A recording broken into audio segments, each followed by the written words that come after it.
Bom dia, igreja, graça e paz. Amém? Amém? Glória a Deus. Confesso que antigamente a galera da manhã era sempre um pouquinho mais devagar. Agora eu estou vendo que vocês estão bem animados. Glória a Deus por isso.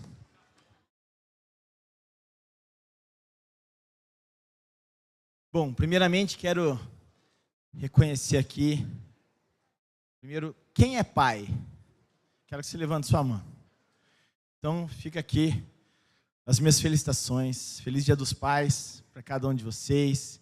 Que Deus continue abençoando, derramando favor e graça sobre nós, pais, porque a gente entende que é um desafio ser pai nessa geração. Mas o Senhor tem algo incrível sobre nós, que é a graça dele. Amém? Quero aproveitar também e reconhecer aqueles que nos visitam pela primeira vez. Você que está nos visitando aqui na igreja pela primeira vez, eu queria que você levantasse a sua mão. Nós temos aqui alguns casais. Fique com a sua mão erguida, que o pessoal dos voluntários vai entregar uma lembrancinha para vocês. Vamos aplaudir a vida dos nossos visitantes? Deus abençoe vocês. Gente, é incrível, né? Receber visita em casa é incrível, né? Glória a Deus. Eu fico muito feliz de receber visitas em casa. E assim como a gente fica feliz quando a gente recebe um visitante aqui na igreja.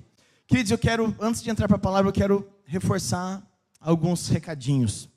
O primeiro deles é com relação às boas notícias. Quem aqui já tem alvo e já deu início nessa temporada de boas notícias? Uau! Glória a Deus por isso. Mas eu quero falar para você que ainda não teve consolidada a sua casa, você ainda não definiu o seu alvo. Eu quero falar para você, quero incentivar teu coração. Não desanime, não tem problema que você vai começar uma semana depois de ter começado, né, o start dessa temporada, mas eu quero dizer que o Senhor tem graça para você, então eu quero estimular você a ser intencional. Ora, fala, Senhor, é esse alvo, confirma, e eu quero estimular você a ir com tudo, porque eu sei que Deus vai fazer grandes coisas nesse tempo. A gente também teve como alvo de boas notícias uma amiga da gente de longa data, e foi tão incrível que enquanto eu achei que ia ser só ela e talvez a filha, aí era ela, a filha, o genro, mais uma amiga, e a filha dessa amiga, e foi precioso aquilo que a gente viu o Senhor fazendo logo no primeiro dia. Glória a Deus por isso. E o segundo recadinho é para você, líder e supervisor. Levanta a mão quem é líder e supervisor aqui dessa igreja. Então esse recadinho é para vocês, tá bom? Não é um puxão de orelha não, eu só quero estimular também vocês a ficarem atentos ao link de inscrição para o nosso curso de líderes.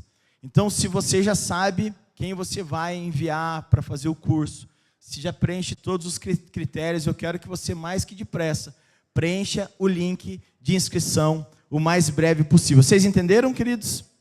Então, espera aí que nós já vamos entrar na mensagem já.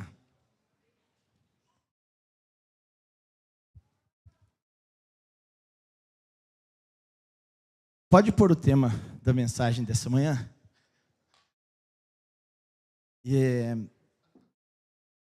Tem de tudo, né? Tem vara de pescar, tem luzinha piscando do celular. Eu louvo a Deus, porque quando a gente ora para o Senhor e a gente começa a entender o que é graça, e a gente começa a entender que graça também diz respeito a gente acessar a mente de Cristo, e com isso vem de bônus uma unção criativa. E queridos, o que eu quero fazer com isso aqui? Antes de falar. Quem hoje aqui tem ouvido a respeito de escândalos nesses últimos tempos? E talvez seja um escândalo na política, na economia, né? A gente já ouviu tanta coisa ao longo desse tempo. Mas talvez é um escândalo moral, alguma coisa que afeta nós como corpo de Cristo, né? Não deixa de ser um escândalo, e na Bíblia fala, né, que é necessário que venha o escândalo, mas ai daquele por quem vem. Mas, queridos, na verdade, eu trouxe isso aqui só para chamar a sua atenção. Depois eu vou falar mais a respeito disso aqui. Porque, na verdade, o tema dessa mensagem, tem que ligar aqui, né? É o escândalo da graça. Enquanto a gente tem ouvido más notícias, né, e eu vou por diversas vezes discorrer e vou falar também sobre boas notícias. Inclusive, né, quem fez o devocional hoje, lê exatamente aquilo que fala sobre as boas notícias, né? São belos os pés daqueles que levam o evangelho. E, queridos, quando a gente fala de boas notícias, não tem a melhor notícia do que compreender sobre a graça de Deus sobre nós. E eu vou usar alguns versículos para a gente falar um pouquinho mais sobre a graça. E talvez você pode até me julgar, e eu nem vou usar o taco de beisebol, você pode me julgar à vontade. Porque a gente às vezes está até acostumado, né, sobre aquele versículo onde Paulo está reclamando, né, sobre o espinho na carne, e aí o Senhor fala para ele: Paulo, sendo de nada disso que você quer, a minha graça te basta.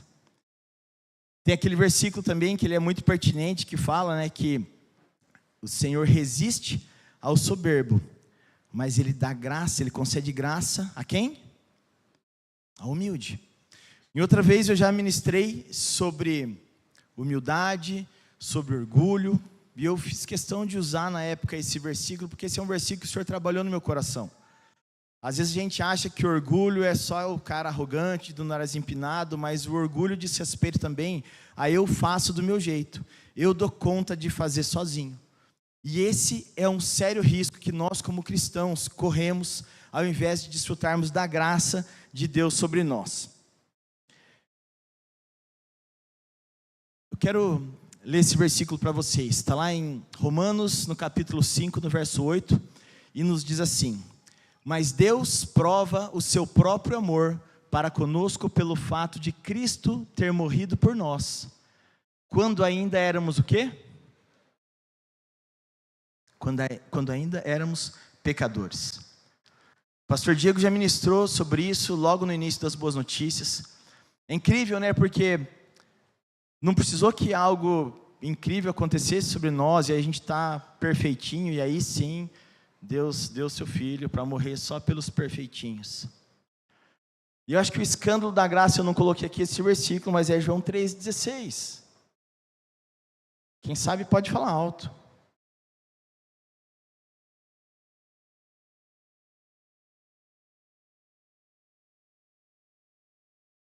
Glória a Deus, me ajuda a pregar, vocês são incríveis. Exatamente, porque Deus amou o mundo de tal maneira. Eu acho que essa expressão tal maneira é uma maneira tão incrível que talvez a gente não consegue conceber. De tão grande foi esse amor, a ponto dele dar seu filho Jesus para morrer no nosso lugar. Eu creio que aqui é o cerne do escândalo da graça. Porque a gente ainda era pecador. E foi só por causa disso, onde nós éramos pecadores, porque como diz na palavra, por conta do pecado nós somos destituídos da glória de Deus. Nos tornamos inimigos de Deus. Pensa comigo, inimigos de Deus, e mesmo assim, Ele amou tanto você e eu, a ponto de dar seu filho Jesus para morrer por mim e por você. E querido, se essa palavra não mexe com você, não mexe no seu coração, não fere sua consciência, eu vou pedir para você fazer uma revisão dos seus conceitos. Porque para nós como cristãos, isso é o que permeia todas as coisas, não é só a estação de agosto de boas notícias. Todos os dias das nossas vidas nós precisamos lembrar exatamente do sacrifício de Jesus na cruz. Eu quero convidar você a abrir sua Bíblia também, lá no livro de Efésios, no capítulo 2, no verso 4. Efésios 2, versículo 4. Quem achou diz amém. Quem ainda não achou pode falar misericórdia. Então nós vamos esperar mais um minutinho até você encontrar. E agora vocês acharam? Amém? Glória a Deus por isso. Vamos lá então. Verso 4 do capítulo 2 de Efésios nos diz assim: mas Deus, sendo rico em misericórdia, por causa do grande amor com que nos amou, e estando nós mortos em nossas transgressões, nos deu vida juntamente com Cristo, pela graça vocês são salvos. E juntamente com Ele nos ressuscitou, e com Ele nos fez assentar nas regiões celestiais em Cristo Jesus. No verso 7 diz assim: Deus fez isso para mostrar nos tempos vindouros a suprema riqueza da sua graça. em bondade para conosco em Cristo Jesus. E o verso 8, porque pela graça vocês são salvos mediante a fé, e isso não vem de vocês, é dom de Deus. E o verso 9 diz, não vem de obras para que ninguém se glorie. Vocês lembram quando eu falei daquele versículo, onde Deus concede graça ao humilde, ele resiste ao soberbo? O soberbo seria essa pessoa, que talvez entenda ainda que a salvação e a graça é só por conta daquilo que ele faz, só por conta das obras. Mas quando a gente lê essa palavra, o Espírito Santo de Deus vem com uma revelação sobre as nossas vidas. Eu quero convidar você a fechar seus olhos, a gente vai orar sobre isso. Pai, obrigado por mais um dia de vida. Pai, obrigado pelo seu grande amor sobre nós. Obrigado, Deus, porque a tua graça, ela é melhor do que a vida. Nós precisamos aprender a nos satisfazer com a tua graça. Pai, nesse momento eu te peço, ó Espírito Santo de Deus, vem sobre cada um de nós, ó Deus, com uma revelação de maneira personalizada. Ó Deus, que isso possa ferir a nossa consciência, e além de apenas ferir nossa consciência, nós possamos compreender o teu favor e a tua graça, e viver de uma maneira que agrade o teu coração, e que nós assim possamos corresponder às expectativas que o Senhor tem a nosso respeito. Portanto, Pai, eu só não quero atrapalhar aquilo que o Senhor tem para entregar nessa manhã para cada um de nós. Portanto, a minha oração é, continua conosco. Essa é a minha oração em nome de Jesus. Amém e amém. Amém, queridos, vocês estão comigo? Então tá bom. Tem alguém com sono aqui? Não precisa ficar com medo do taco de beisebol aqui não, porque a galera fala, no culto de jovens, pastor já falou para a galera segurar um copinho d'água, para não dormir. A pastora Janaína fez isso também. No culto de jovens, eu fiz igual um outro líder de adolescente, que falou que não trouxe Bíblia física, vai fazer igual eu aprendi, vai fazer polichinelo. Se eu falasse hoje, muita gente aqui talvez ia fazer polichinelo, porque talvez trouxe só a Bíblia no smartphone, não tem problema. Então não se escandalize com esse taco de beisebol, ele não está aqui por conta de nada, não vou atacar ninguém, tá bom? Beleza? Amém? Glória a Deus por isso. Queridos, mas quando a gente vai falar sobre isso, eu quero que você entenda um pouquinho sobre essa palavra, decisão. Decisão vem do latim decisio, derivada de decidere, que significa cortar ou separar. E na prática, decidir significa cortar todas as outras opções. Por diversas vezes eu tenho falado sobre isso, né? A gente usa às vezes tantas palavras, né, de forma automática, sem saber exatamente o que é o significado de cada palavra. Eu creio que talvez isso é algo que a gente tem visto hoje no mundo dos adolescentes, dos jovens, né, que é o efeito manada, né? E aí se eu for falar disso eu tenho até vergonha de falar, mas eu vou ter que falar, não tem nada a ver com a mensagem, mas eu vou ter que falar. Esses dias atrás, só para você entender o efeito manada e o porquê que às vezes a gente usa um monte de palavra que está no nosso vocabulário e a gente nem sabe o que significa. Esses dias atrás, Janaína aplicou uma correção no Gustavo, e ele ficou emburrado no quarto. Posso falar que ele não está aqui, né? Ele estava emburrado no quarto, e eu fui ministrar o coração dele. Quando eu chego lá, ele estava mais emburrado ainda, de cara fechada, e eu falei, filho, o que está acontecendo? Ele falou, pai, vocês me ofendem. Eu falei, como assim? Não, o jeito que vocês falam, o jeito que vocês fazem, todo mundo me ofende, meus amigos me ofendem. E fui dando corda, né? Eu queria ouvir o que ele tinha para falar. E de repente ele falou uma coisa que eu fiquei de cara. Eu falei assim, mas teu amigo fulano de tal te ofende? De que maneira? Ele falou, pai, ele me chamou de Beta. Eu falei, o quê? Ele falou, me chamou de Betinha. Daí eu falei, cara, eu acho que eu não entendi, né? Eu conheço o peixe beta, eu conheço a versão beta das coisas. Foi quando eu falei, filho, o que é isso? Ele falou assim, pai, beta é aquele que não tem aura. Mano, por Deus do céu. Isso estava no guarda-roupa do meu quarto, porque senão acho que eu... Não, mentira, eu não ia dar nas pernas dele, mas minha vontade era de dar. Sabe por quê, querido? Eu cheguei para ele e falei assim, ó, na Bíblia fala algo sobre aura. Se teu amigo falar de você, que você é um beta, porque você não tem aura, mas eu tenho o Espírito Santo de Deus.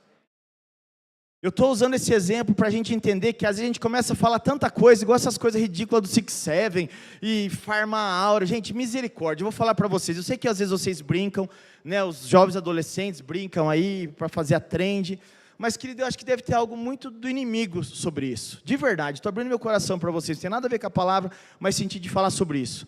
Sabe por quê? Eu já falei isso para vocês algumas vezes. Quando eu assisti aquele filme, O Dilema das Redes, uma das pessoas que ajudaram na programação do Facebook, do Instagram, e do Telegram, e do Pinterest, e assim por diante, eles falavam que, além das pessoas que consomem internet, a única outra modalidade de pessoa é o usuário de droga. Aquelas pessoas que vivem na drogadição são considerados usuários, certo? Não é esse o nome que a gente dá para essas pessoas que consomem drogas? Gente, se quem consome internet é considerado como um usuário, eu acho que tem algo muito sério sobre isso. Não muito distante, é isso que eu estou falando, que para mim esse negócio de Pharma Aura, de Six Seven, tem algo também muito subliminar, ou talvez está escancarado e a gente não consegue ver. Vamos ter que pôr óculos espiritual para poder enxergar, porque para viralizar tão rápido, essas coisas ridículas, e o próprio nome fala viralizar. Você já viu algum vírus benéfico? Já viu algum vírus que faz bem? A gente só ouve falar que vírus é maléfico, maligno, então, gente, vamos tomar cuidado com essas trends. E é disso que eu estou falando, às vezes a gente começa a reproduzir ou falar coisas que a gente não conhece, ou que a gente não sabe o significado. Agora volta comigo para a palavra. Vamos voltar comigo para a palavra. Vocês entenderam o que é decisão? Cortar ou separar, ou seja, na prática, decidir significa cortar todas as outras opções. Agora vamos entender um pouquinho qual é a dinâmica, a matemática do reino, quando a gente vai falar sobre graça. Olha lá. Justiça. Você recebe o que merece, ou seja, o castigo devido por nossas ações. E quando a gente fala de justiça, a gente olha para a justiça do Brasil, que talvez não é um parâmetro, né? Então você espera que a pessoa vai sofrer uma consequência por conta daquilo que ela fez de errado, mas não é assim que acontece na vida real. Mas a gente compreende que justiça é você recebe o que merece, ou seja, o castigo devido por nossas ações. E o que é misericórdia? Você não recebe o castigo que merecia. Isso é compaixão, isso é perdão da pena. E graça. Você recebe algo bom que não merecia, um presente que você não trabalhou para ganhar, talvez não fez nem esforço, mas olha lá, na cruz, Deus mostrou justiça ao lidar com o pecado, misericórdia ao poupar o pecador, e graça ao oferecer vida eterna. Acho que vocês não ouviram, eu vou falar de novo, tá? Na cruz Deus mostrou justiça ao lidar com o pecado, misericórdia ao poupar o pecador, mas Ele concedeu graça a nós, Ele nos deu a vida eterna. Isso é motivo da gente celebrar o Senhor. Então aplaude o Senhor. Se tem alguém avivado nessa casa, vamos aplaudir o Senhor, dá um brado de vitória. Queridos, quando a gente fala de graça, esse deve ser o nosso comportamento, essa deve ser a nossa reação. Se a gente compreende o que é graça, é isso, a gente merecia a morte, destinados ao inferno. E Deus, além de nos perdoar, de nos justificar, Ele oferece para mim e para você a vida eterna, querido. Deus é incrível, Deus é maravilhoso. Mas olha que interessante o que o C.S. Lewis fala. Todas as religiões têm lei, amor e justiça. Mas somente em Jesus Cristo nós temos a graça. Em outras palavras, o que quer dizer o quê? Em todas as religiões tem lei, tem amor, tem justiça. Mas somente no cristianismo de verdade, a gente tem a graça. Mano, de verdade, quando a gente começa a olhar exatamente tudo que o Senhor tem para nos oferecer, e por vezes, por orgulho, por negligência, a gente recusa. Sabe, eu ouvi uma história e eu achei muito interessante, onde o cara ele tinha sido preso por algum crime que ele havia cometido, e talvez ali, não lembro se era o prefeito da cidade, ou o rei da cidade, o governador, ele foi lá até aquele cárcere, e ele foi levar uma Bíblia para ele. E ele chegou, fulano, vim trazer uma, eu não quero saber de Deus, eu não quero saber de Bíblia, eu não quero saber de coisa nenhuma, cara, mas eu trouxe algo para você, eu tenho algo incrível para você. Não, eu não quero saber de Deus, eu não quero saber de Bíblia, onde eu estou? Enfim, o prefeito, o governador, o rei, não sei, foi embora. hora que ele foi embora, o carcereiro chegou para ele e falou: cara, o que você fez? Não estou com o saco cheio disso, não quero saber. Ele falou: não, só para você ter uma ideia, esse cara que veio aí, ele não trouxe só a Bíblia. Lá dentro tinha assinado o teu perdão. Você ia ser livre das suas acusações. O que acontece no outro dia? Ele vai para a execução no outro dia. E ele pede a palavra. E ele fala assim: tenho algo para dizer para vocês. Hoje eu vou ser executado, não por conta dos meus crimes, mas porque eu não aceitei aquilo que de graça me ofereceram, que era a minha vida.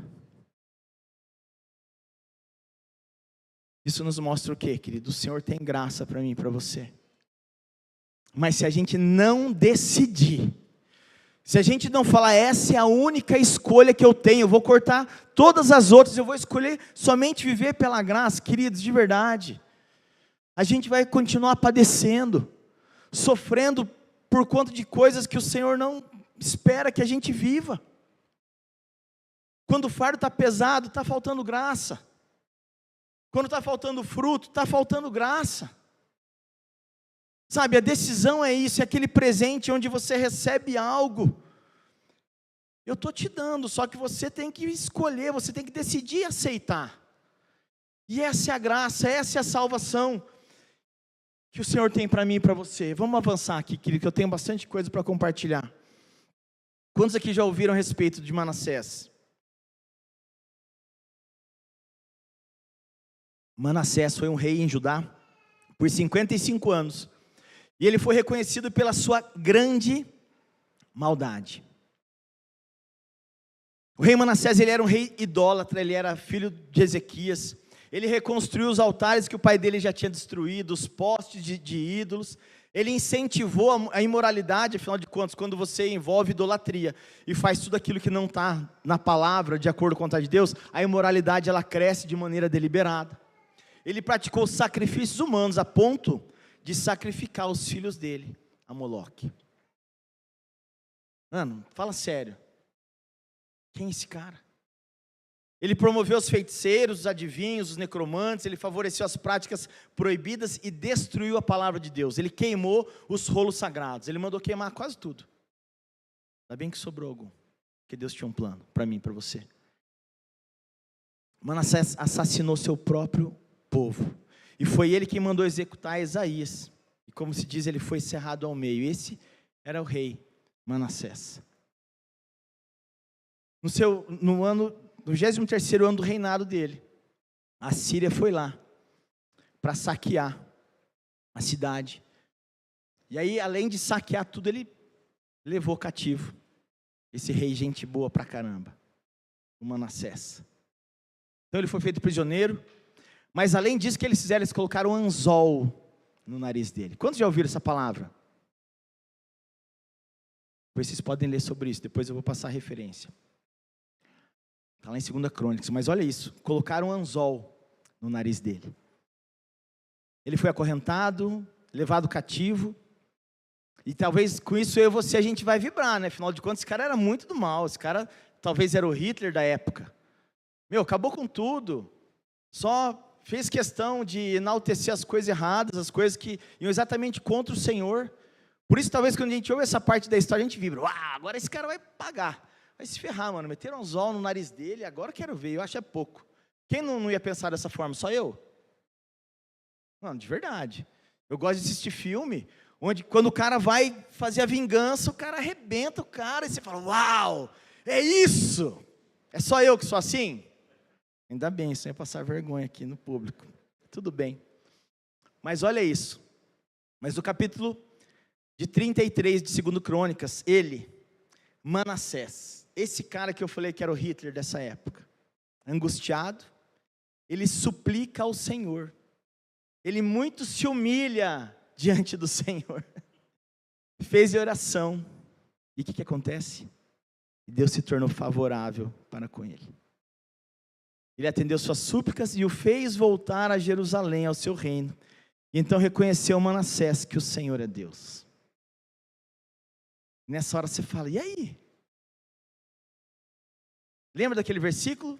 Aonde abundou o pecado? Deus, obrigado por essa igreja que me ajuda a pregar a tua palavra. Aonde abundou o pecado, superabundou a graça. Olha isso aqui, o escândalo em ação, nesse caso de Manassés. A justiça esperada, o rei idólatra que queimou o rolo sagrado, sacrificou filhos a Moloque, e cerrou Isaías ao meio, é capturado, acorrentado e levado com um anzol no nariz. E a gente vibra com esse castigo. E eu confesso que na hora que eu estava lendo essa palavra, eu falei, bem feito. Mas daí a graça escandalosa vem. Porque ele estava angustiado, ele se humilha, Deus atende suas súplicas e o devolve ao trono em Jerusalém. Está começando a entender a graça numa perspectiva diferente? Lembra aquilo que eu falei? Deus resiste aos soberbos, mas Ele concede graça ao humilde. Quem era Manassés? Com certeza. Esse era um cara que estava precisando se humilhar demais. Agora vamos falar um pouquinho de Elias, eu quero ser breve. Elias, um grande profeta do Antigo Testamento. Quem já conhece as histórias de Elias? Aquilo está relatado na Bíblia, glória a Deus. Deus, obrigado por essa igreja também tem lido a tua palavra. Grande profeta do Antigo Testamento, ele defendeu o culto ao Deus único em Israel e enfrentou vorazmente toda a idolatria. Então, para isso agora a gente vai entender um pouquinho sobre a escola da graça. E a gente vai entender 4 lições de Elias para nós, eu e você, desconstruirmos a religiosidade e compreender os caminhos surpreendentes de Deus, que é a graça de Deus sobre nós.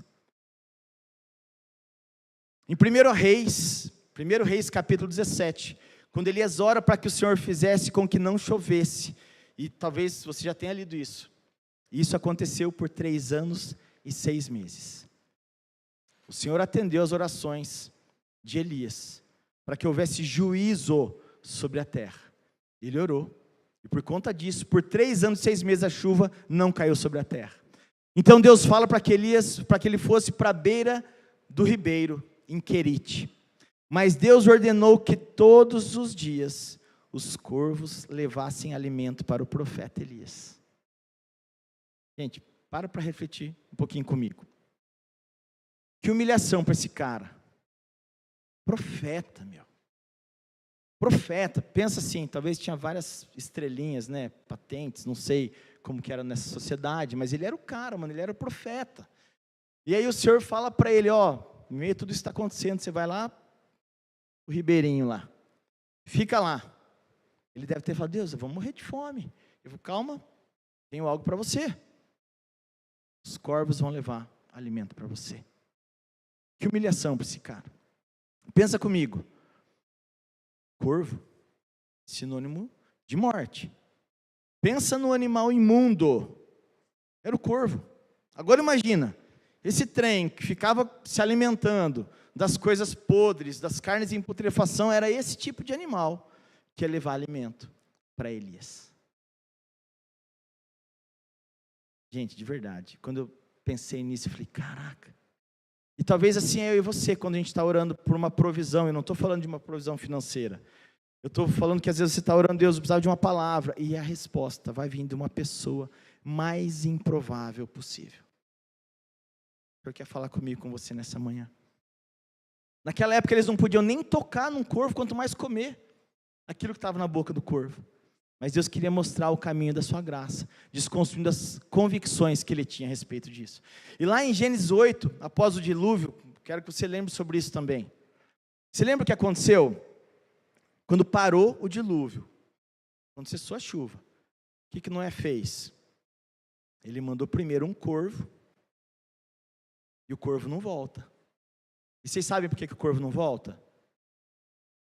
Porque com certeza tinha um monte de corpo boiando, e ele ficou lá se alimentando. Então, por isso que ele não voltou.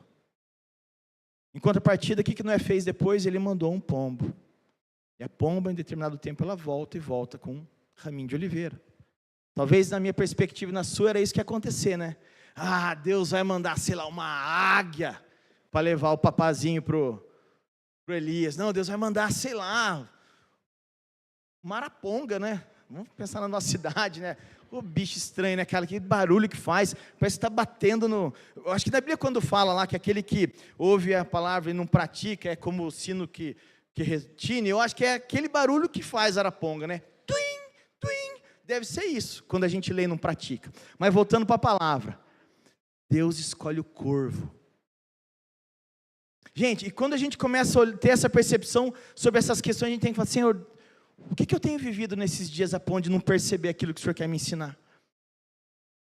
E quando a gente olha para dentro da igreja, a gente tem os dois tipos de pássaro, né? A gente tem o crente corvo, que é o crente carnal, mas eu louvo a Deus que nessa igreja tem um monte de crente pomba, que é cheio do Espírito Santo. Amém?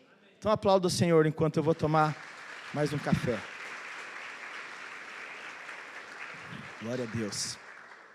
Agora quero fazer você lembrar, eu falei que a gente ia falar sobre boas notícias. Lembra de Cornélio, né? O pastor Diego pregou, foi a primeira mensagem do Boas Notícias. Eu quero relembrar, porque eu sei que o Senhor está querendo ainda continuar falando acerca desse assunto comigo, com você. Lá em Atos, Deus aparece a Cornélio através de um anjo que lhe visita e diz a Cornélio, suas orações eu tenho ouvido, as esmolas eu tenho recebido, elas estão registradas, mas manda chamar Pedro, que está lá em Jope, e ele vai pregar o evangelho para você. O que ele fez? Ele demorou para fazer? Não, né? Ele foi rapidão e mandou chamar o cara. Mas o que acontece em compensação com o Pedro? Eu ia falar com o Pedrinho, né? Mas Janaína, ela é meu GPS, né? Ela é meu Espírito Santo. Então ela fala assim, amor, cuida às vezes quando você vai falar no diminutivo, né? Porque às vezes as pessoas não vão entender quem que é, às vezes vão achar que é outra pessoa. Mas é o Pedro, tá? Eu ia falar o Pedrinho, mas é o Pedro. O que aconteceu com ele? Ele estava lá, de repente, a visão, lençolzinho, um monte de animal considerado imundo. Só não tinha corvo lá, eu acho. Será que tinha corvo lá? Acho que podia ter, né? Mas tinha só animal que ele considerava imundo. E para você ver, diferente de Cornélio, que ouviu uma vez só, e foi lá, e mandou chamar Pedro. Pedro, cara bibliado, né? Na época, conhecedor das Escrituras. Precisou ouvir a mesma coisa 3 vezes. Onde falava, se alimenta. Ele, não posso, eu sou o cara, não posso comer esse tipo de coisa. Até que na 3ª vez ele entende. E ele muda a sua convicção, porque na voz dizia, não considere impuro aquilo que eu santifiquei. Mano, e por que isso acontece? Enquanto Cornélio ouviu apenas uma vez e obedeceu, Pedro precisou ouvir 3 vezes. Sabe por quê? Porque ele era um cara que beirava o legalismo. E sabe, quando a gente talvez sabe muito e pratica pouco, isso acontece comigo e com você. O legalismo é algo que nos paralisa. Se a gente não for flexível e espontâneo para compreender o favor de Deus sobre a minha vida, eu não vou poder corresponder à expectativa do Senhor. Se eu cada vez mais eu vou para a presença dEle de forma humilde, eu reconheço que não tem nada de bom em mim, e quando tem algo de bom é o Espírito Santo, que eu sou templo, lembra disso? Se eu sou o templo, o Espírito Santo de Deus habita em mim, então isso é a única coisa de bom que tem em mim. E por causa disso que o Senhor nos concede a graça. Mas às vezes é aquilo que o pastor e a pastora fala, né? Crente cabeção, sabe, não pratica.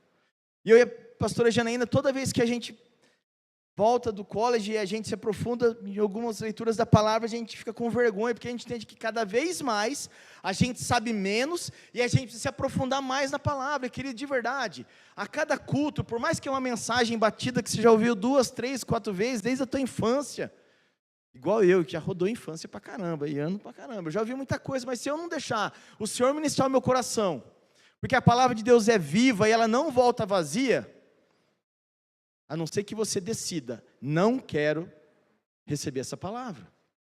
Mas igual aquelas criancinhas, né? Lá. Querido, de verdade, eu espero que você não esteja fazendo isso amanhã. Porque eu sei que o Senhor tem algo para mim e para você. Amém? Glória a Deus. Vamos avançar que o tempo já está lá. O improvável que sustenta. Lá no Ribeiro de Querite, Elias, um homem da lei, é alimentado por um corvo, um animal imundo e desprezível. A resistência religiosa, enquanto o gentil Cornélio ouviu e obedeceu uma vez, o apóstolo Pedro precisou ver o lençol descer 3 vezes para entender, não considerei impuro aquilo que eu santifiquei. Aquilo está lá em Atos, e a gente que fez recentemente, né, a leitura da palavra, e ouvindo aquilo que o pastor Diego tem ministrado, eu falo assim, todas as vezes que na palavra repete 2 ou 3 vezes, o Senhor está querendo falar assim, Presta atenção, vou falar de novo. Então, quando a mesma palavra é ministrada diversas vezes aqui nesse altar, é porque o Senhor quer reforçar algo no meu coração e no seu, amém? Então tá bom. Ainda em 1 Reis, deixa eu pôr aqui para mim não me perder. Ainda em 1 Reis, lá no capítulo 17, quando o ribeiro secou, o que Deus diz para o profeta de novo, para Elias? Eu preparei alguém para suprir você, para te alimentar, para cuidar, para prover. Mas sabe onde era? Lá em Sidom, fora de Israel. Em Lucas 4, Jesus menciona sobre esse evento quando ele entra lá em Nazaré. E ele está na sinagoga, no verso 24 ele diz assim, havia muitas viúvas em Israel, nesse tempo aqui, dos 3 anos e 6 meses sem chover. Olha só, Jesus está mencionando esse evento na sinagoga. Aí que ele fala, reinando grande fome em toda a terra, e a nenhuma dessas viúvas que existia lá em Israel, Elias foi enviado. A não ser para quem? Para essa viúva lá em Sidom. Gente, lembra daquilo que eu falei? Às vezes a gente está orando por uma resposta, você quer que a pastora Janaína entregue uma mensagem, o teu líder, o teu supervisor, o teu pastor, e você fica sorteando o versículo, caixinha de promessa. Mano, de verdade, fica atento, porque às vezes vai ser a tiazinha que está lá, sei lá, limpando a gôndola do mercado, ou vai ser alguém pedindo dinheiro na rua. Essa pessoa talvez vai ter uma palavra de Deus para mim e para você. Eu já vivi isso várias vezes, né? Inclusive teve no final do ano, o cara estava meio alcoolizado lá e me falou Neemias 33, lembra disso? Eu nem tenho, né? Não existe essa passagem. Senhor amado, que o Senhor tem algo nisso. Mas era para mim ficar atento, porque o Senhor nos faz ficar atento, porque às vezes alguém quer vir e confundir a gente. Por isso que a gente tem que, sobre todas as coisas, guardar o nosso coração, buscar o entendimento pleno no Senhor. Aí você me pergunta assim, mas pastor, o que tem a ver essa viúva lá de Sidom? O principal problema de Israel naqueles dias era o quê? A idolatria.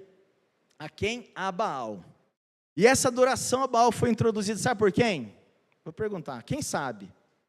Por quem que foi introduzida a idolatria lá? Jezabel.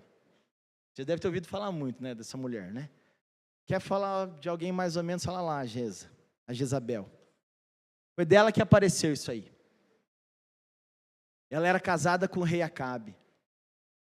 Mas olha só que interessante. O que Deus queria comunicar a Elias? Que ele se mudaria para o centro da idolatria. Ele é para o ninho de Jezabel. E lá ele seria alimentado por uma viúva. De novo, Deus usa uma improvável, e muito provavelmente ela devia ser uma dessas idólatras, né, que adoravam a Baal, com certeza. Mas vamos nos colocar de novo no lugar de Elias. Ele estava lutando contra Jezabel. Ele estava lutando vorazmente contra toda idolatria. O que Deus fala? Vai lá. Mas agora ele seria cuidado por uma mulher idólatra, ou seja, Deus tem seus caminhos. E ele está quebrantando o seu profeta, ensinando mais uma vez o caminho da graça. Deus diz a Elias que chegasse na casa, olha só para você ver como Deus é perfeito em tudo que ele faz. E ele ainda ensina o que ele tinha que fazer. Lembra que Jesus também fazia isso com os discípulos? Vai em tal lugar, vai ter um jumentinho assim, e se alguém perguntar, se responde assim? Deus fez a mesma coisa com Elias. Elias chega na casa da viúva e pede água. Ele foi lá e pediu, e ela serviu água. Aí Deus disse, mas pede pão também. Ela falou, mas pão não tenho. Só faltou ela falar, passa amanhã. Mas o que ele fala? Não faltará pão nessa casa e nem azeite para você enquanto eu permanecer aqui. Nada te faltará. Presta atenção, havia fome em toda parte, em todo lugar, em toda região, menos em uma casa no centro de Sidom, no ninho de Jezabel, onde reinava o quê? A idolatria. Mano, eu vejo essas coisas, eu falo, não tem como ser algo mais improvável do que isso. Aí eu lembro que esse sou eu, um dos improváveis. Gente, se eu estou vivo hoje, se eu estou de pé, é só pela graça. E é por causa disso que eu compreendo quando eu leio essa mensagem. Eu sou um desses. E se você está aqui, com certeza você também é um desses. Porque se já estivesse flutuando, você já estava em outro patamar, como diz a minha cunhada. É como se Deus falasse, Elias, você profetizou o juízo sobre a terra, mas olha quem eu escolhi para abençoar e te favorecer. de onde você menos imagina, tem alguém clamando a Deus.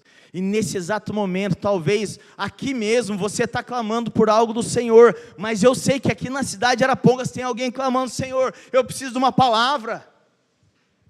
E se é você que está assistindo online, pega essa palavra, que o Senhor tem algo para você. A gente não tem dimensão daquilo que o Espírito Santo está fazendo à nossa volta. Eu e a pastora Janaína, a gente estava aleatoriamente, a gente foi em Apucarana visitar a chácara onde a gente vai fazer o acampamento dos jovens. Quem é jovem aqui, está comigo, vai no acampamento? Logo, logo vai sair o link de inscrição, vai ser um tempo precioso. Só quero lembrar vocês que a gente ainda está naquela série dos encontros de Jesus, tá? Guarda essa chave aí. Mas a gente estava em Apucarana, e aí a gente está lá, sai da chácara, já estamos aqui.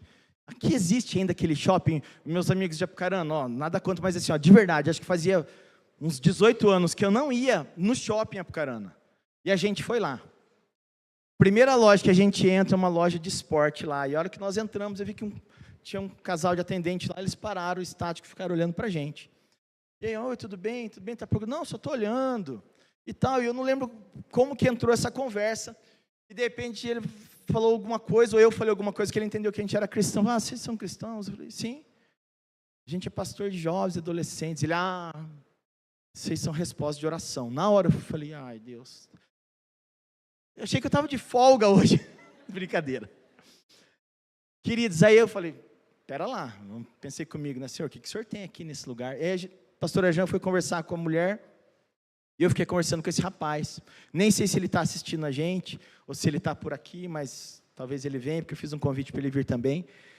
E no decorrer da conversa, eu falei, ele falou, não, eu sou cristão, né, eu vim de tal cidade, eu não lembro se é da Bahia ou de Brasília, acho que é de Brasília.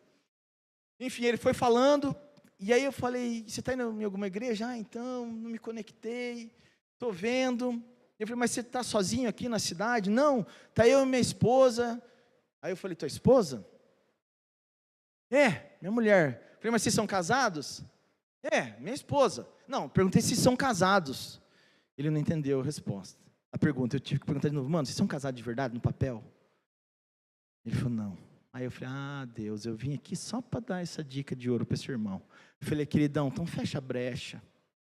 Mano, se você quer viver algo no Senhor, fecha essa brecha. Vocês já estão juntos há 1 ano e pouco mesmo, mano, fecha a brecha, cara, vai lá e casa, assina o papel, não se preocupa com festa, com exuberância, não, faz aquilo que o Senhor manda fazer, obedece às leis. Ele só falou, pastor, obrigado, eu precisava ouvir isso. Você está entendendo que as pessoas mais improváveis, por isso que eu falo, eu continuo sendo improvável, só que quando eu acordo de manhã eu falo, Deus, o que o Senhor tem para mim hoje? Hoje eu tenho só que escutar, hoje eu tenho que falar, né? Hoje eu estou de folga, né? Eu achei que estava de folga aquele dia, né, amor? A gente estava bem apaisana lá, mas o Senhor falou assim, libera algo sobre a vida desse rapaz. Querido, a gente tem que ter essa percepção daquilo que o Senhor quer fazer através das nossas vidas. Por isso que eu volto a falar, às vezes tem alguém nesse exato momento do teu lado, clamando por algo do Senhor, e talvez você só vai falar, falou, bom domingo, mas talvez no final do culto, fala, mano, você está bem?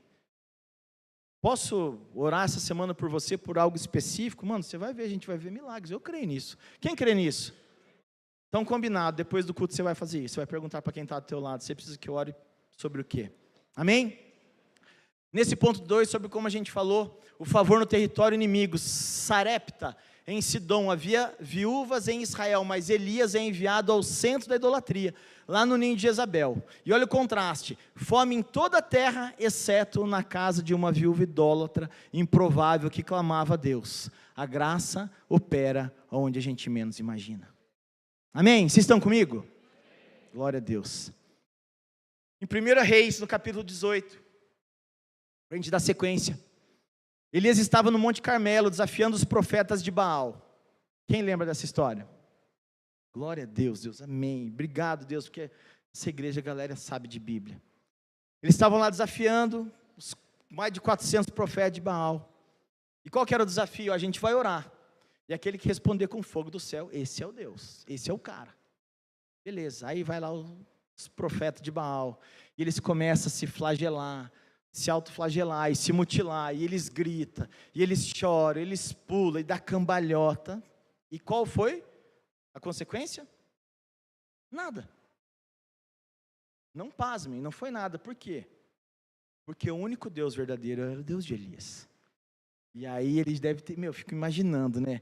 Ele naquela entrada triunfal assim, estava o altar lá, né? E os caras tentando fazer o negócio, não acontecia.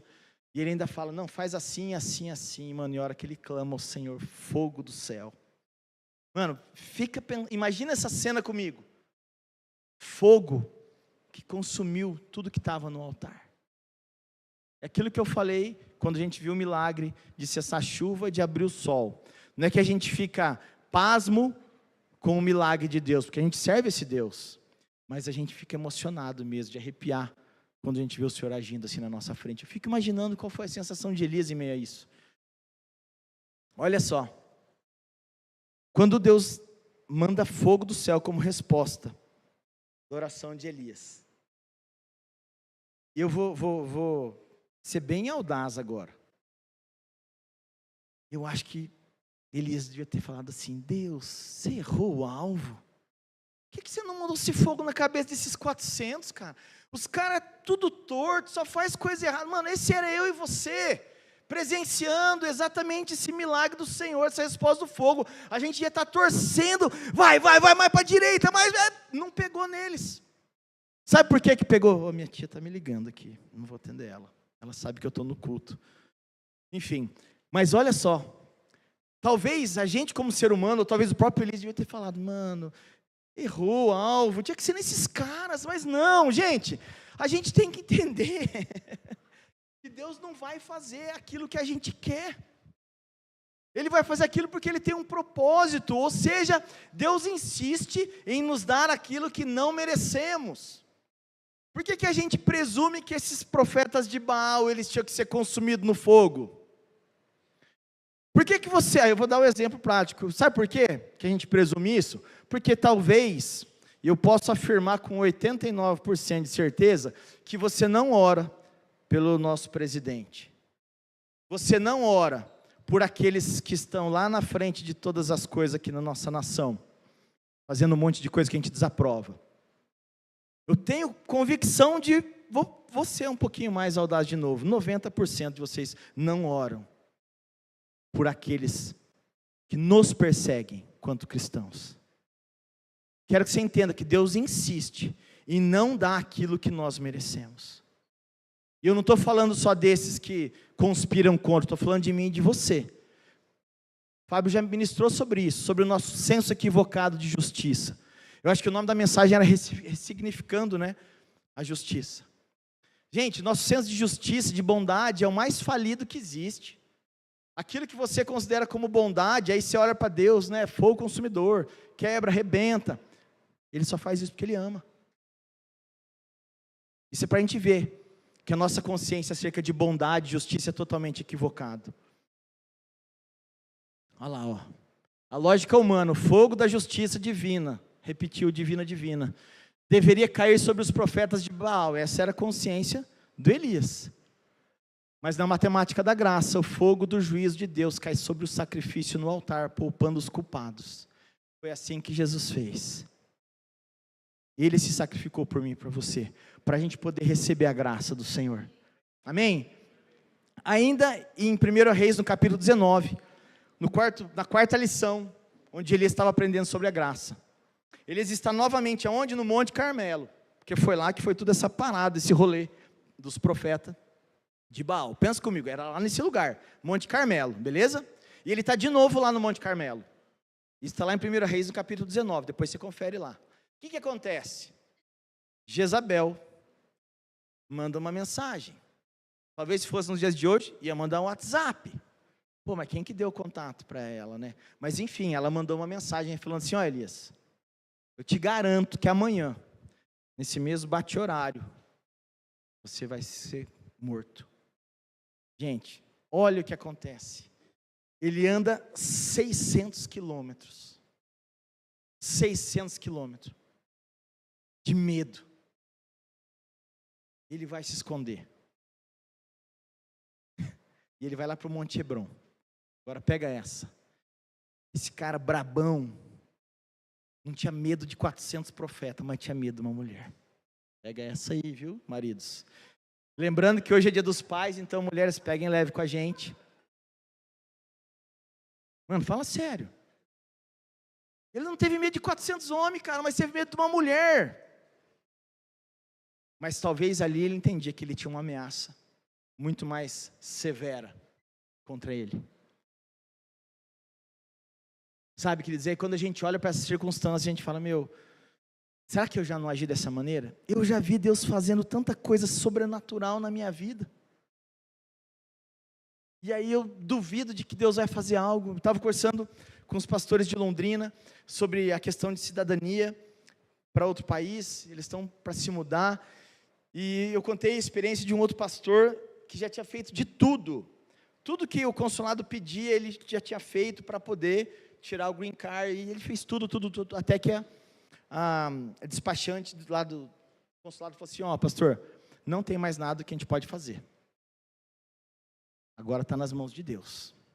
E aí ele ficou meio murcho. Tipo, nossa, E olha a percepção errada. Em vez de você, agora só depende do pai, eu estou sossego. Vai dar certo.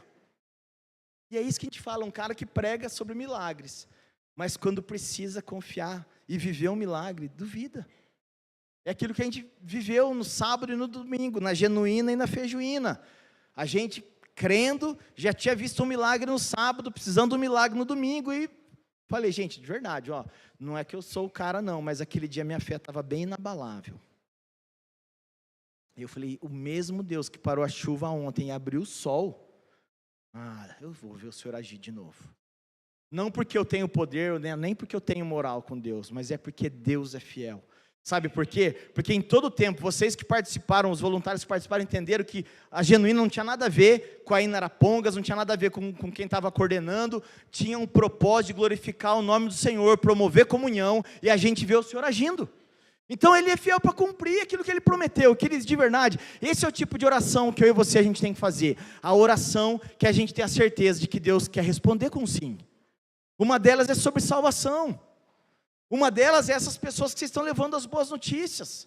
O Senhor quer salvar elas. Sabe, a gente estava aprendendo sobre evangelismo, e nós estamos falando sobre decisão. No evangelismo, implica 3 tipos de decisões.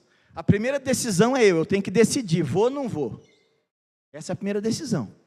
A segunda decisão é a certeza, que é do Espírito Santo. Porque ele que convence. Mano, ele não vai dar para trás.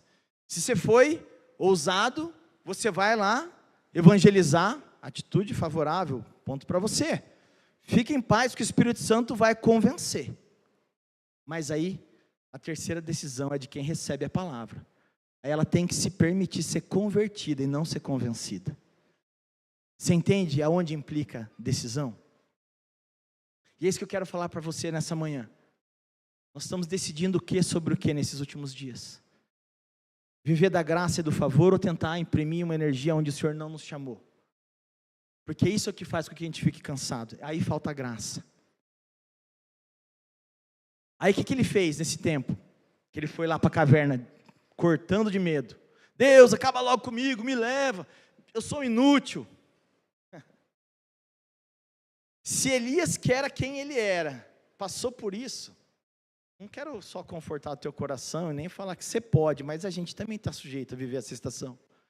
Onde talvez a gente está lá exaurido, cansado por conta de uma provação. Mas isso é falta de graça. A gente precisa ir para esse lugar de acessar a graça do Senhor. Mas o relato continua. O que aconteceu? Ele deitou e dormiu. O que aconteceu? Veio um anjo, deu um totozinho nele e falou, queridão, tem um lanche para você. Aí ele vai lá e ele vê o quê?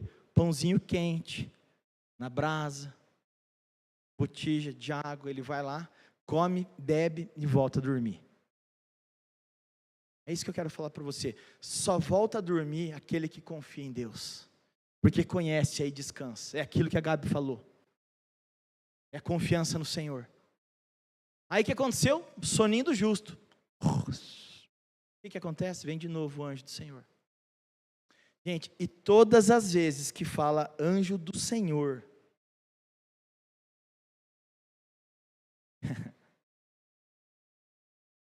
É Deus ali. Gente, pensa comigo. A gente não tem essa percepção. Quando os anjos estão à nossa volta. Mas talvez a gente não tenha percebido a presença de Deus em nós. Querido, de verdade, a gente precisa olhar para dentro de nós e falar: Senhor, eu preciso perceber o Espírito Santo. A gente ouviu isso lá na Conf, quem estava lá.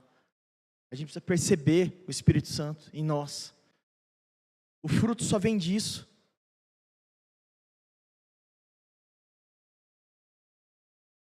Querido, aí o que aconteceu depois disso? Depois que ele come e bebe, Deus manda ele ir. Ele anda 40 dias e 40 noites. Você entende que quando Deus tem uma palavra para você, ou quando você é alimentado por fazer a vontade do Pai, você começa a percorrer por lugares que você nem imagina? Nós cantamos: a alegria do Senhor é a nossa força. Quando a gente começa a conceber sobre isso, a gente fala: Senhor, eu quero avançar. Eu não vou separado. E a gente canta, né? Porque o leão não parou a igreja, o Coliseu não parou a igreja. Mas aí, o espinho na carne quer parar você. A chuva não deixa você vir na igreja. O resfriado não deixa você sair das cobertas, nem parar de assistir a série. Pega essa chave. Quando Elias estava passando por necessidade, Deus enviou um corvo para levar comida para ele. Quando Elias passou pela crise, Deus enviou uma mulher idólatra para sustentar ele. Mas quando ele estava abatido na alma, Deus foi lá para cuidar da alma dele. Esses são os estágios da nossa vida, da vida do cristão. Às vezes a gente está passando por uma circunstância só material, só físico. Mas quando é a alma, querido, quero falar para você, é só o Senhor. E aí é aquilo que Paulo estava vivendo, reclamando do espinho na carne. E aí Deus fala: a minha graça te basta. E aí, por conta disso, ele começa a aprender a viver contente, com ter, não ter. Você entende isso, querido? Glória a Deus. Dá um cutucão em quem está do teu lado, fala: mano, acorda, a palavra não está pesada. Amém? Olha isso. O encontro no fundo do poço, lá debaixo do zimbro, que era a árvore que ele estava. Elias foge de Jezabel por 600 quilômetros, apavorado, exausto, deprimido e pedindo a morte. E a resposta: Deus não vira as costas. O anjo do Senhor, ou seja, Cristo, não traz condenação, porque ele podia falar assim: mano, o que você está fazendo aqui? Some daqui. Não, pelo contrário, ele traz paz, ele traz pão, água e descanso. É isso que Deus tem para mim e para você nessa manhã. Esse é o escândalo da graça, queridos. Agora eu vou falar para você por que eu estou com isso aqui. Sabe, às vezes a gente, por ser zeloso, eu não estou falando só nós pastores, eu estou falando dos nossos líderes, estou falando dos supervisores, estou falando daqueles que exercem uma posição de liderança, principalmente no que diz respeito à vida espiritual. Às vezes vocês têm costume, eu sei que vai virar uma figurinha, né? Eu estou dando figurinha pronta para você, né, mano? Estou ligado. Não vai nem ter trabalho de pôr no Gemini hoje. Sabe, que às vezes vocês falam que a gente bate doído. Eu quero falar uma coisa para você: nós fomos chamados para falar a rocha, não para bater na rocha. Vocês entenderam? Eu vou falar de novo. Toda posição de autoridade espiritual sobre tua vida, liderança, nós somos chamados para falar a vocês, não para bater em vocês. Agora, o dia que eu pegar isso aqui e levar para um discipulado, aí pode ser que a conversa mude. Mas a pegada do bastão era só para vocês achar que eu ia escandalizar, já que o texto primeiro era só o escândalo. Mas sabe, queridos, se você é como o filho pródigo, é mais fácil ainda compreender sobre a graça. O cara recebe herança, gasta tudo em festa, e ele volta. Mas você sabe quando ele tem o desejo de voltar? E não é porque ele estava com saudade do pai, ou porque ele amava o pai. Pai, pega isso, que isso é para mim e para você, nesse dia dos pais. Mano, ele voltou, ele estava com fome. Mano, imagina só porque o estômago roncou, ele lembrou. Pô, até os funcionários do meu pai, os caras comem bem. E eu estou aqui comendo as alfarroba do porco. Meu, entende que ele não voltou porque ele amava o pai. Nem porque ele amava a casa, porque ele estava com fome. Mas o pai, quando avista o filho, ele sai correndo. Naquela época falava que quando a pessoa era de idade, correr era quase que uma humilhação. Os mais novos que tinham que correr aos mais velhos. Ele sai correndo, porque ele entende que o filho estava perdido, tinha voltado para casa. Não importa se às vezes vem por causa da fome, por causa do dinheiro. E querido, é por isso que a gente canta aquela canção, Eu Venho Como Estou. Às vezes você chegou para Jesus por causa de falta de grana, por problema de saúde, por problemas de relacionamento. Não importa porque que você veio, o pai está de braço aberto. Nossa, não foi amém de verdade, né? Pensa comigo. O que acontece quando o pai encontra ele? Coloca a sandália e dá um anel para ele, o anel da família. O anel da família era um anel que era o selo da família. Naquela época, a galera fazia compra com o anel. Tipo assim, é o Black Infinity, High Level, High Power, Extra, Top, Sem Limite, Ultra. Era isso que o pai dele tinha colocado. Mano, se você já foi um filho pródigo, você está entendendo que essa palavra de graça é o Senhor querendo te lembrar sobre isso. O Senhor te recebeu do jeito que você chegou. Mas quando Ele te deu o anel, te deu novas sandálias, te deu uma capa, Ele te convidou, tenho algo novo para você, vamos comigo? E por conta disso o irmão dele ficou brabinho, né? Ficou bravo, nossa, eu fiquei aqui o tempo todo e, pô pai, matou o novilho, fez festa. Falando nisso, quem ganhou o carneiro aí, arrematou o carneiro e o porco, tamo junto, irmão, não esquece de mim não. Pensa comigo, aí o irmão ficou todo bravo. Pô, meu irmão pegou a grana do meu pai, vazou, gastou tudo e eu tô aqui. Por quê? Mente de escravo, mente pequena. Quando ele podia ter desfrutado, talvez se ele só falasse assim, pai, vamos fazer um churras hoje? Talvez o pai falasse assim, bora, agora? Não, espera mais um pouquinho, deixa findar o dia. Mas ele não falou. Tem aquele ditado que diz que quem não chora não mama? É isso aí, mano, às vezes você não pede. Por isso que você não recebe, na palavra diz isso. É por isso que eu falo, gente. Esses ditos popular a galera tirou da Bíblia. Com certeza. Porque na Bíblia fala, você não recebe porque não pede, quando pede, pede errado. Pede porque você é egoísta, só para os teus caprichos. Mas é por isso que você não recebeu aquilo que você está pedindo. Agora, se você está pedindo só para fazer graça, Deus não vai te dar mesmo. Essa é a dinâmica da graça. A mesa é para quem tem fome. O filho pródigo volta por causa da fome, não por amor puro. O pai corre, abraça e entrega o anel, o selo de acesso total da família. Enquanto o irmão mais velho fica em casa, dono de tudo, mas vive com mentalidade de servo, porque confia no seu próprio mérito. Ah, eu sou bem melhor do que ele. Eu não saí gastar. Agora, querido, eu quero ler com você Lucas 18, do verso 9 a 14. E eu quero convidar o time de louvor para subir já. Diz assim, Jesus também contou essa parábola para alguns que confiavam em si mesmos, por se considerarem justos e desprezavam os outros. 2 homens foram ao templo para orar. Um era fariseu e o outro era publicano. O fariseu ficou em pé e orava de si para si mesmo, dessa forma, ó Deus, graças te dou, porque não sou como os demais homens, roubadores, injustos e adúlteros, nem ainda como esse publicano. Ou seja, ele apontou para o cara que estava do lado ali, né? Jejuo 2 vezes por semana, dou o dízimo de tudo que ganho.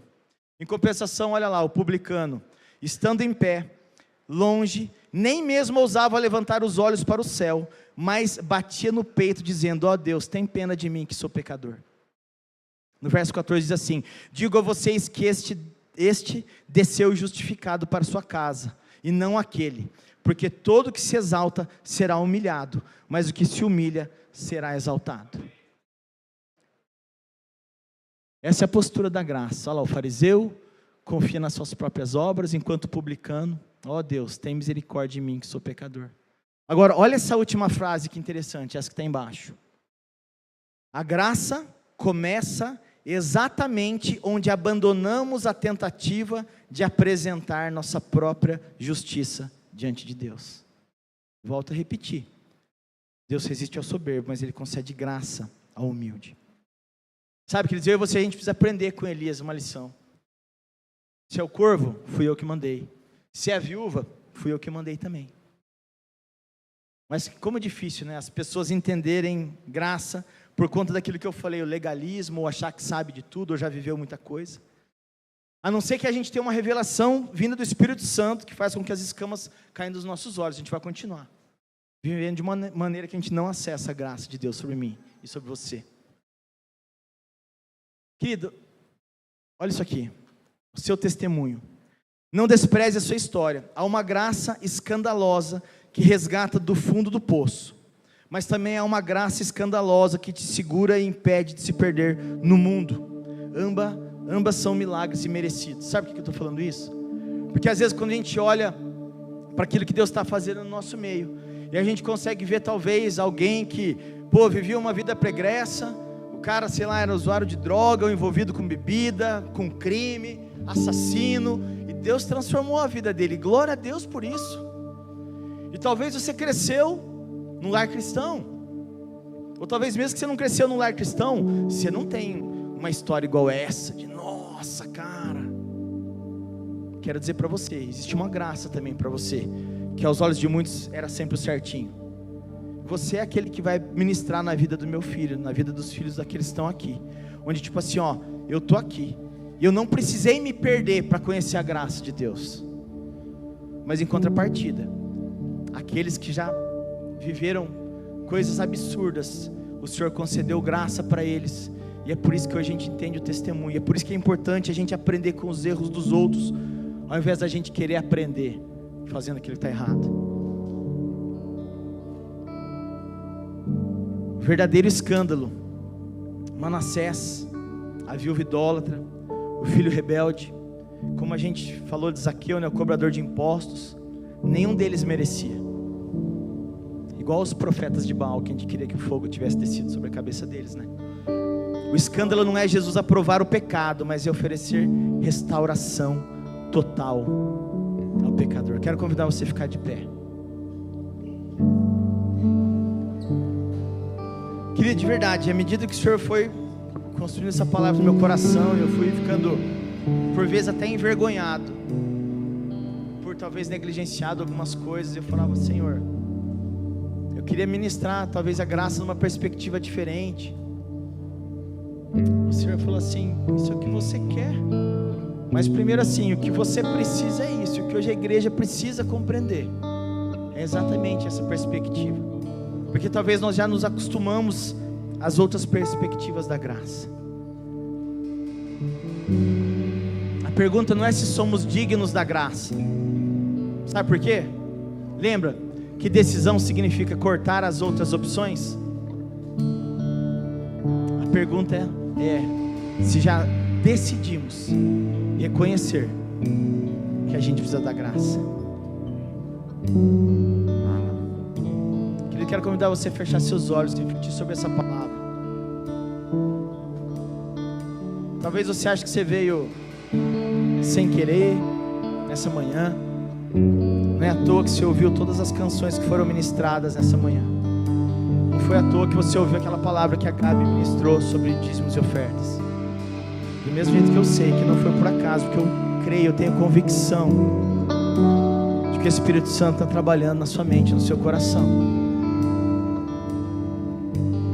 E o desejo do meu coração é que enquanto vai ser entoada uma canção, você decida de verdade, decida de uma maneira que você fale, eu não tenho nenhuma outra alternativa a não viver a graça do Senhor sobre a minha vida.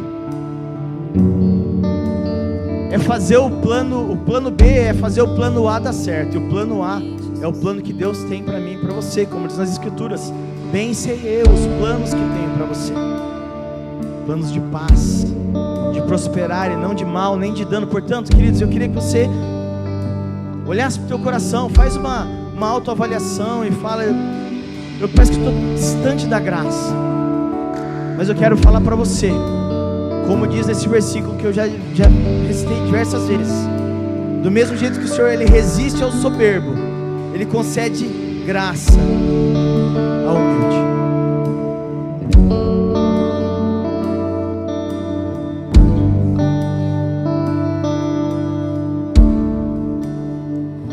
Há um lugar junto ao teu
Quero convidar você a colocar uma das mãos no seu coração e a outra como quem recebe. Quero orar por você nessa manhã. Pai, obrigado, Senhor. Obrigado porque a Tua palavra ela é viva, ela é eficaz. Oh Deus, eu te louvo porque ela é capaz de separar junto em medula, quanto mais abrir o nosso entendimento para compreendermos a Tua palavra, Pai. Pai, obrigado por tão grande amor que o Senhor tem por nós, a ponto de nos dar Seu Filho Jesus para morrer em nosso lugar. Pai, eu tenho no meu coração que esse é o ápice da graça escandalosa, um amor que mesmo quando ainda éramos pecadores, o Senhor nos amou a ponto de dar Seu Filho. Pai, portanto, minha oração é dispensa sobre nós a Tua graça e o Teu favor. Meu Deus, eu oro para que a gente possa de fato dia após dia ser confrontado com essa escandalosa graça, com tão grande amor, a ponto da gente compreender que se é tão bom para a gente desfrutar da Tua graça, do Teu amor, quantas pessoas à nossa volta carecem também do Senhor, da Tua bondade, do Teu favor, mas muito mais do que isso, de Teu Senhor habitando no coração delas. Pai, continua nos despertando para esse tempo de boas notícias. Pai, eu oro por aqueles que ainda não definiram os seus alvos. Pai, em nome de Jesus, traz o incômodo santo, que por conta dessa palavra as pessoas serão encorajadas a evangelizar as pessoas, seja no meio da rua, seja na padaria, no supermercado, na farmácia, no posto de gasolina, ó Deus, seja nos hospitais, nas instituições públicas, no trabalho, na escola. Pai, em nome de Jesus, Espírito Santo de Deus, despeja sobre cada um revestimento de poder, autoridade, ousadia e intrepidez, Pai.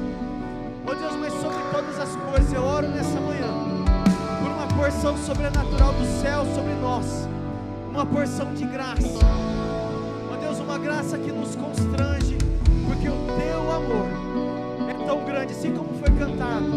Para onde nós iremos se só o Senhor tem as palavras de vida eterna? Pai, em nome de Jesus, estimula em nós, ó Pai, a sede da Tua presença, a fome pela Tua palavra. Ó Deus, que a gente possa de fato compreender, Senhor, o sacrifício de Jesus na cruz, e a gente possa corresponder à expectativa do Senhor sobre nós. Pai, obrigado por mais essa manhã, obrigado por esse tempo precioso, onde nós sentimos a Tua presença.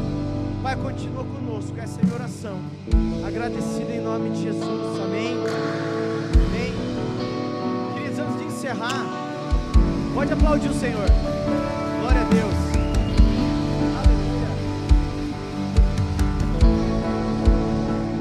Queridos, eu queria convidar todos os pais a virem aqui para frente. Você que é pai, só não vem com história de pai de pet, misericórdia, hein? Para com isso. Quero convidar vocês que são pais, podem vir para frente.